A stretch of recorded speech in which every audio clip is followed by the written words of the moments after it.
പ്രതിപക്ഷ ബഹളത്തെ തുടർന്ന് ലോക്സഭ നാളത്തേക്ക് പിരിഞ്ഞിരിക്കുന്നു. 5 മണി വരെ നിർത്തിവെച്ച സഭ വീണ്ടും ചേർന്നെങ്കിലും ബഹളം രൂക്ഷമാവുകയായിരുന്നു.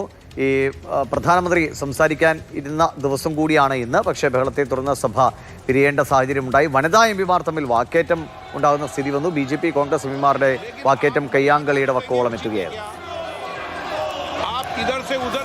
ബസന്ത് വിവരങ്ങളുമായിട്ട് ബസന്ത്, പ്രധാനമന്ത്രി എന്തു പറയുന്നു എന്നറിയാൻ കാത്തിരുന്നാണ്. പക്ഷേ അതിനുള്ള സാഹചര്യം ഉണ്ടായില്ല. എന്താണ് സഭയിൽ സംഭവിച്ചത്?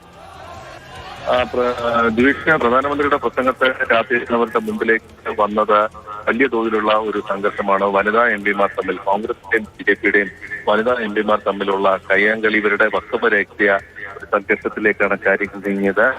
സഭ ചേർന്ന ഉടൻ തന്നെ കോൺഗ്രസിന്റെ വനിതാ എംപിമാർ ബാനറുമായി പ്രധാനമന്ത്രി ഇരിക്കുന്ന സീറ്റിന്റെ സമീപത്തെ വന്നു നിന്നു.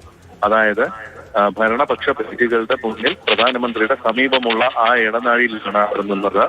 നിഷികാന്ത് ദുബെയെ ലക്ഷ്യമിട്ടായിരുന്നു പോയിരുന്നത് എന്നാണ് പറയുന്നത്. ഏതായാലും നിഷികാന്ത് ദുബെ വനിതാ എംപിമാർ വരുന്നത് കണ്ട് അപ്പോൾ തന്നെ ലോക്സഭയിൽ നിന്നും പുറത്തേക്ക് പോകുന്ന ഒരു കാഴ്ചയാണ് കണ്ടത്. വനിതാ എംപിമാർ പ്രധാനമന്ത്രിയുടെ സീറ്റിന്റെ നിൽക്കുന്ന ഒരു സാഹചര്യം ഉണ്ടായത് സഭ നിർത്തിവെക്കുന്നു. ശരി, എന്തായാലും പ്രധാനമന്ത്രിയുടെ മറുപടി കാണാൻ കാത്തിരുന്നാണ്. പക്ഷേ സഭ പ്രക്ഷുബ്ധമായതിനെ തുടർന്ന് സഭ പിരിയേണ്ട സാഹചര്യം ഉണ്ടായിരിക്കുന്നു. നാളെ